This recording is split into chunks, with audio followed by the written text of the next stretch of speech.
The federal government has recently commenced payment of the approved 40% increase for civil servants in the federal ministries, agencies, and departments under the consolidated public salary structure. The workers in the university sector have kicked against their exclusion, describing the action of the government as a recipe for crisis. Also, the National Association of Nigerian Nurses and Midwives in Federal Health Institutions has decried the exclusion of its members in the recent 40% pay rise for federal workers. Joining us on this show this morning to discuss this is Senator Ngige, Minister of Labor and Employment. He will also be discussing the gains of the ministry under this current government as the Buhari administration gradually comes to an end. Senator Ngige, good morning and welcome to the show. Morning, Ruben. Morning. Thank you very much for joining us. Good morning. Good morning. Thank you for joining us. Well, let's go straight to it. Today is May Day. It's May Day today, and members of the organized labor have been saying that they faced enormous difficulties, especially in the last 1 year. Hopelessness, a lot of unemployment, loss of confidence in the ability of government to address their concerns. And they are specifically saying they are hoping that the incoming government would address these problems that have not been addressed under the Buhari administration. On May Day, what will you be saying to these workers? On May Day, Ruben, thank you very much for letting me speak through this medium to them. It is not hopelessness as you painted it. And I don't think there's that loss of confidence as you also painted it. This is because this government have done a lot in terms of labor administration, and my ministry is at the center of it. I can tell you without any fear of contradiction or equivocation that this is the first government in Nigeria that has not done retrenchment of workers because of paucity of funds or because the economy is bad. First government, never to retrench. Even the Shagari civilian regime, they retrenched. The military governments, they retrenched. Even in Obasanjo, there was some retrenchment. But this president gave an injunction, an order, that he doesn't want anybody to lose his job. Second, I don't want anybody to be owed his salary by the federal government of Nigeria. Yes, some state governments were owing salaries, but they're not the federal government. Yes, we know that government is a holistic thing, but we also kept pressure on them to pay. This government reviewed the minimum wage we inherited from 18,000 to the lowest paid worker in Nigeria, because that's what it means, the lowest paid worker on grade level 1, step 1. We moved it from 18,000, where we met it, to 30,000. 66% raise. At the time we did it in 2019. After having discussed in a social dialogue system with labor, NECA, Employers Association, Manufacturers Association of Nigeria, NASIMA, small and medium-scale employers, and everybody that is affected. We did what we call in ILO social dialoguing to produce a collective bargaining. And this government, again, without the prompting of workers, after that 16%, they moved and did what is called consequential salary adjustment for everybody, vis-a-vis the 66%. So some workers got 25% adjustment, 20%, 18%, and the least people got 5%, the people on the top echelon of the wage structure. We have about 13 wage structures in Nigeria today as we speak, all consolidated, for the various sectors And that is what we've looked at. This recent adjustment we did for those on comps, which is called the Consolidated Public Service Scale. It's not only core civil servants that are in that scale. You have many public service workers in parastatals, MDAs, who are on comps. So that was the place that was adjusted about a fortnight ago, because there was also a provision made for it already in the 2023 appropriation. So it was adjusted, and the people there, because they don't have allowances, special allowances, like having call duty allowance, student supervision allowance, hazard allowance, inducement allowance, even though they put overtime work, and also some of them are exposed to hazard too. So a committee on harmonization, headed by the head of the civil service of the Federation, recommended a 40% increase, which the Presidential Committee on Salary sent to Mr. President, and it was approved. And it was given them as a peculiar allowance in the 2023 appropriation, with effect from January 1. I want to correct something you said. It's a wrong impression. We have tried to make this known to all the other persons on other wage structures. You know, like I said, about 12 wage structures. There are union of workers fused into those wage structures. There are collective bargaining discussions, social dialogue going on, even since last year, for these wage structures to have a salary increase, wage increase. And that has been on for people in the health sector whom you talked about. They're on CONHES, the doctors are on COMMES, the university teachers are on CONUAS. That all this something means consolidated. For example, CONUAS means consolidated university academics structure, salary structure. COMMES means consolidated medical salary structure. CONHES, consolidated health salary structure. So these people are already on a collective bargaining agreement discussion with their respective sectoral employers. And some of them have even closed up discussion. I'll give you an example. The people under SANU and NASU in the university system, that's NASU means Non-Academic Staff Union. SANU means Senior Staff Association of Nigerian Universities. NAAT means National Association of Academics, Technological Academics in the universities and Polytechnic and whatever they are. So these people have already concluded discussion with the Federal Ministry of Education. They have done even a local agreement in Ministry of Education. What we are asking them to do now is to give us a CBA. A CBA is a collective bargaining agreement. Everybody will sign with the appropriate government agencies to witness. Salaries, incomes, and wages must witness it. Federal Ministry of Labor must witness it. So you now move that CBA into Ministry of Labor and Salaries and Incomes and Wages Commission, where they are supposed to be deposited. This time around, we move it to Presidential Committee on Salaries, which have been in existence since 2018.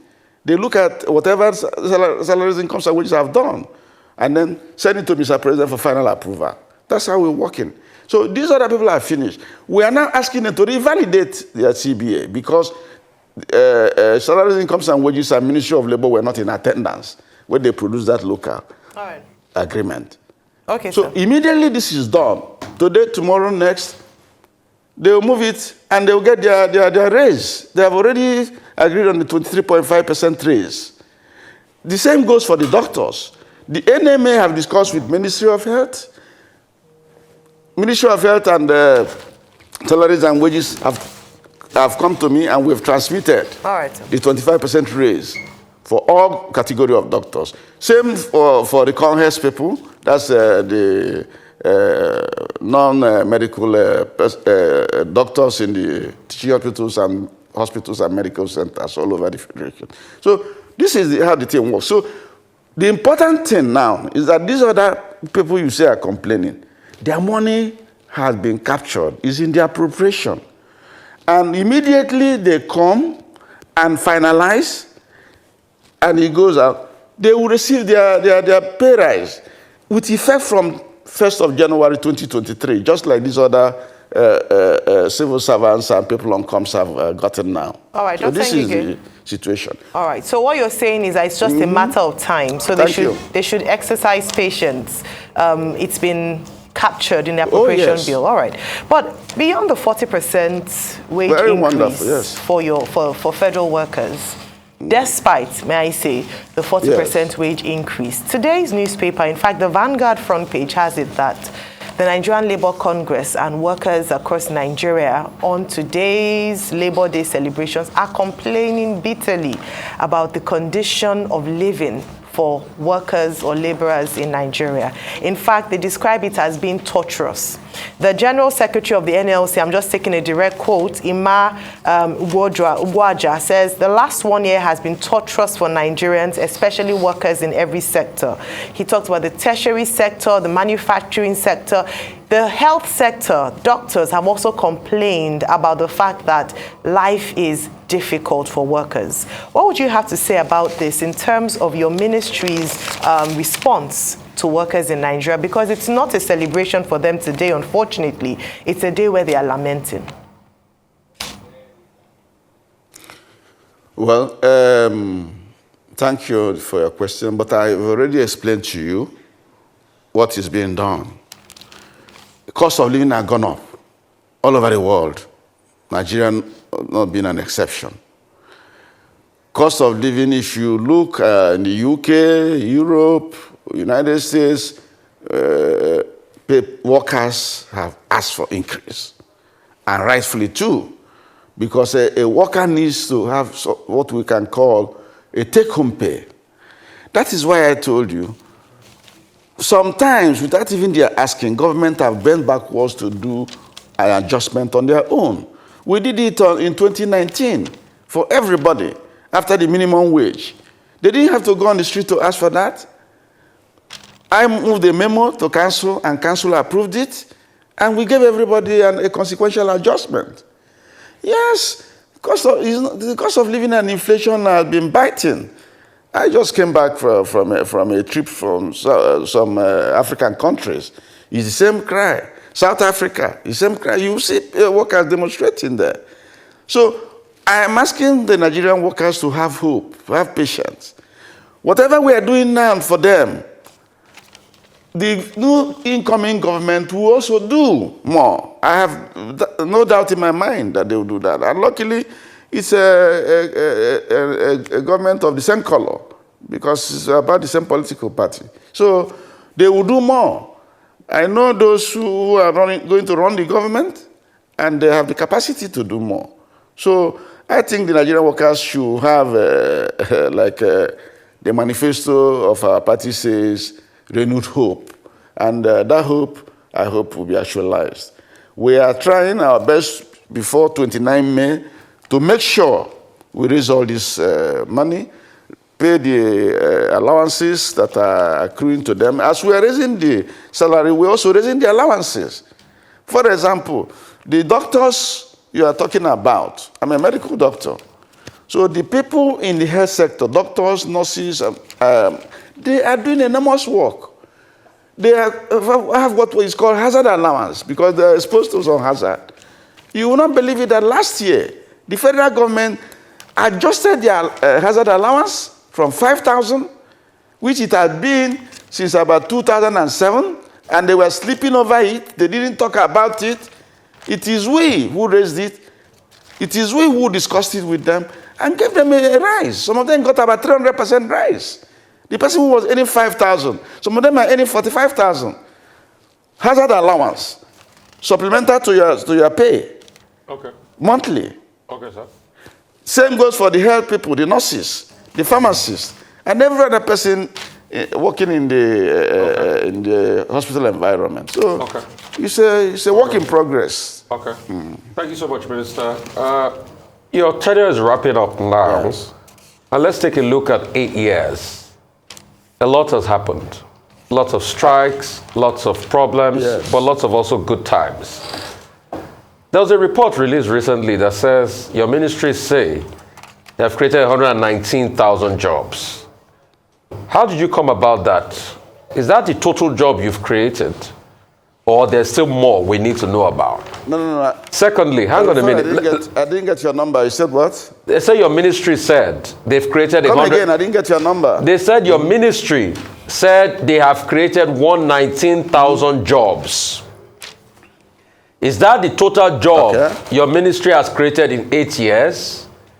Secondly, unemployment rates under our ministry has gone up to over 33%, but KPMG projects that it will be over 40%. That means more Nigerians have been thrown into hardship and unemployment. What have you been doing as a ministry to be able to change all of this hardship?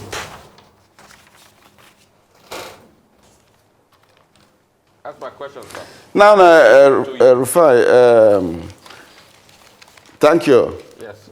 Same to you. Let me start with the 119,000 jobs. I think I can't hear you now. Oh, can you hear me? I can't hear you now. Is it better? I can hear you again now. Oh, good. Okay. It's better now. Go ahead, sir. The 119,000 jobs, I'll start from there and come down. The 119,000 jobs is the jobs created directly by the Federal Ministry of Labor through her skill acquisition centers and our parastatal, the NDA. That is not the holistic job created in Nigeria.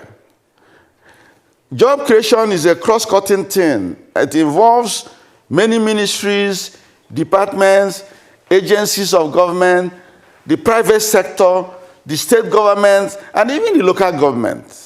Rufai. So it's not a figure for Nigeria as a whole. The figure for Nigeria as a whole is released yearly because it's only MBS that is authorized to release labor statistics. It is them. They work with our people in the field, in the states, and then gather their statistics. It's from these statistics that they extrapolate and talk about employment and unemployment. I don't release those statistics, and I can't go there because it's not within my mandate. So even what they release on 33%, I think that is what should be accepted. The KPMG figure is a figure that nobody can take. Internationally, they will not recognize it because it is MBS that is authorized body in Nigeria that will release such statistics. But MBS has not released that since 2020. This government, but they've not released that since 2020. That's the last time MBS released that report. MBS? Yeah, so in 3 years, they've not released that. I will try. The MBS is under the Ministry of Planning.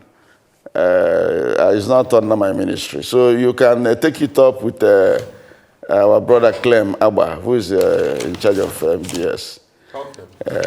Okay. Well, Senator Ngige, yesterday I had on another program the president of the Nigerian Labour Congress.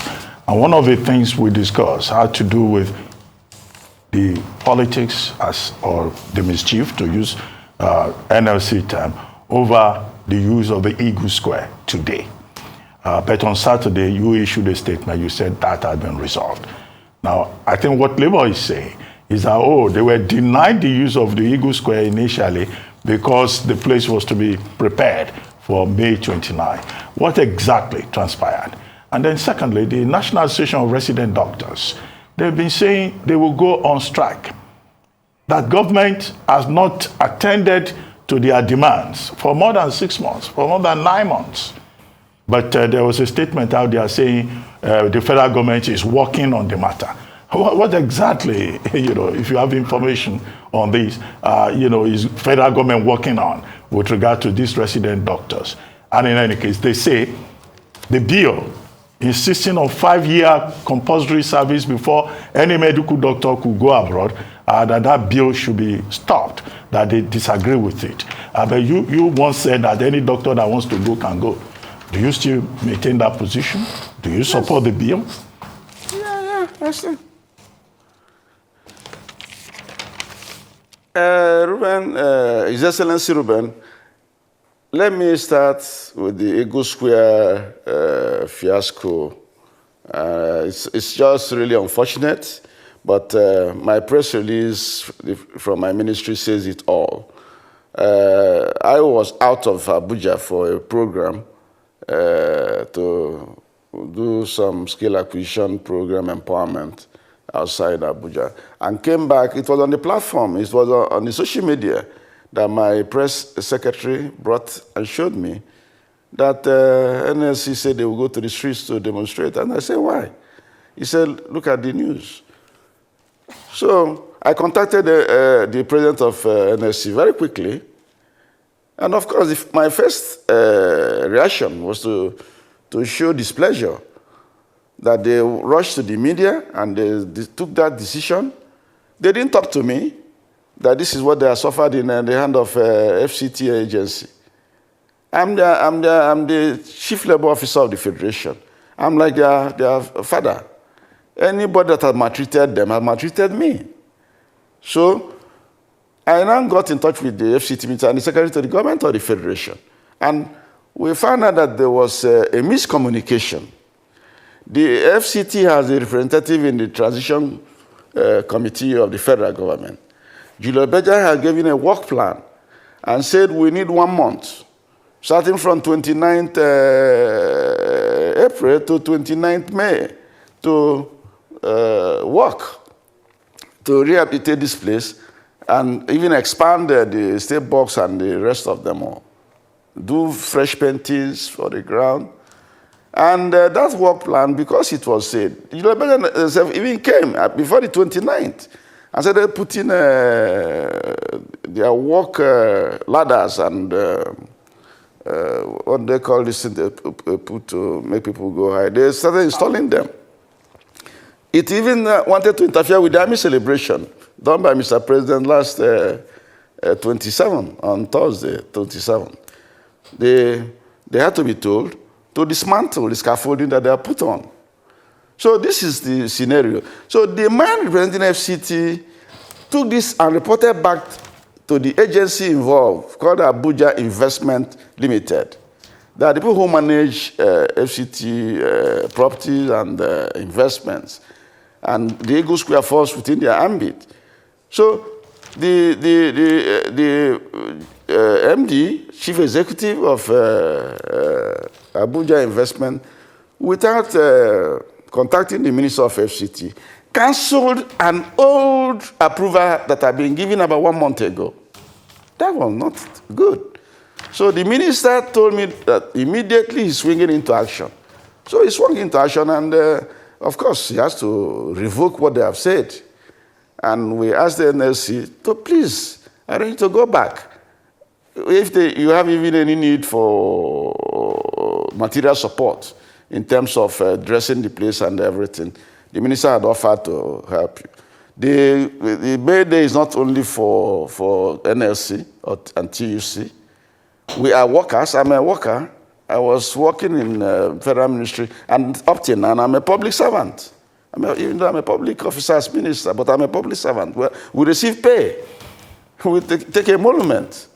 So that should not be any problem at all. And since yesterday, I've been talking to them, sending even people to know how far they have gone there. So that one is settled.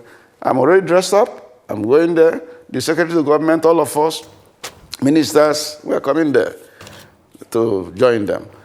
Secondly, the issue of strikes and no strike. Ruben, the issue is that people in Nigeria don't like to obey laws. The statutes are there. The laws of the country are there. If you even try to enforce the law, you look odd. I'm an odd man today because I have enforced Section 43 of the Trade Disputes Act, which says that if a worker withdraws his services, he will be not entitled to any pay. That's his right to go on strike. It's allowed. You can go on strike. You can go on strike. But your employer has the right to keep that money that is due to you. And if you're on essential services, employ people to keep the services running. It's in the ILO statute books and principles on strike.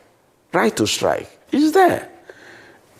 Unions and workers' unions are supposed to keep what is called strike fund.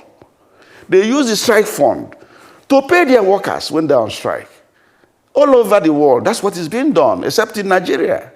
Even the little African countries you see, and even as the big ones, South Africa, their workers have strike fund from which you pay your workers when they go on strike. And that is to mean that the last option is a strike. And in some other climes too, in those other climes, before you go on strike, you call a Congress, call your workers, and they vote. And they vote also on the number of days it will last. That's why you see the things 4 days, 3 days, 7 days, highest abroad. Over here, you see a strike of 9 months. And they come back and open their hand and say, pay me. 4 months, they come back and say, pay me. And it has been happening before. And I said no last year because we have these laws. If we don't need these laws, we go to National Assembly and repeal them. Or throw them into the dustbin. So these laws are there. If you go on strike, you won't receive any money. You will not. Your union should pay you. That is the law. It's an ILO principles at work. It's in Nigerian law, Trade Dispute Act, Section 43, 43.1, and 43.2. Dealt with everything on strike, at period of strike. As a matter of fact, 43.2 said that when you're on strike, apart from that pay, the period of the strike should not count as part of your pensionable period at work. It's there. That leg, you have not applied it. Maybe the next government or the next labor minister will apply it. I'm just trying to show human face. Since 2016, I have not applied it. I applied it once in 2018 with the health workers. Asked them. For 3 months, 4 months they were on strike.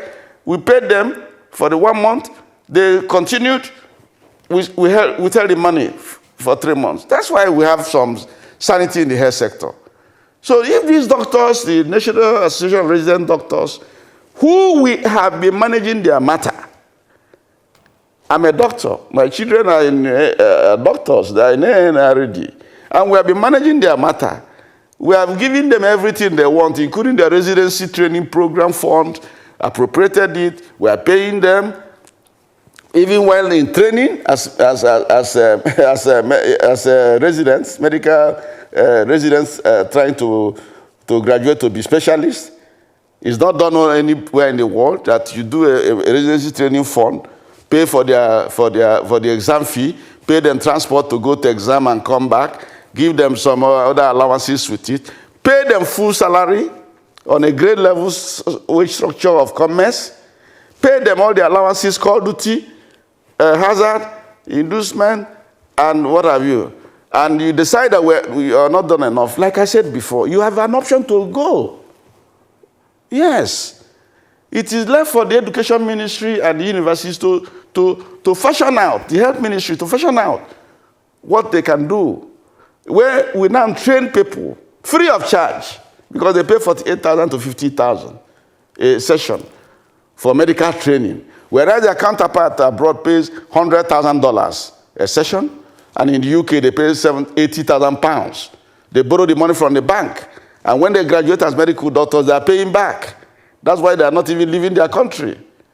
And here, we train you free. I obtained that free training. In fact, my own, I was even on scholarship. So why won't I be patriotic to serve my country? So you ask that the bill taken to National Assembly by a member be removed. That's one of the reasons why you want to go on strike. How can government tell a member who has done a private member's bill, It's not even an executive bill. You now list it as one of the conditions for going on strike. That's absurd. That's absurd. The entitlement syndrome, the sense of entitlement is too much in this country. Well, like I said earlier, you obey the law, you look odd. You apply the law, you look odd, or you're a wicked man. I don't have any apologies for whatever I've done in the management of trade disputes. No single apologies. On that note, no single one. On that note, Senator Chris Ngige, Minister of Labor and Employment, we want to thank you for joining us and wish you once again happy Workers' Day.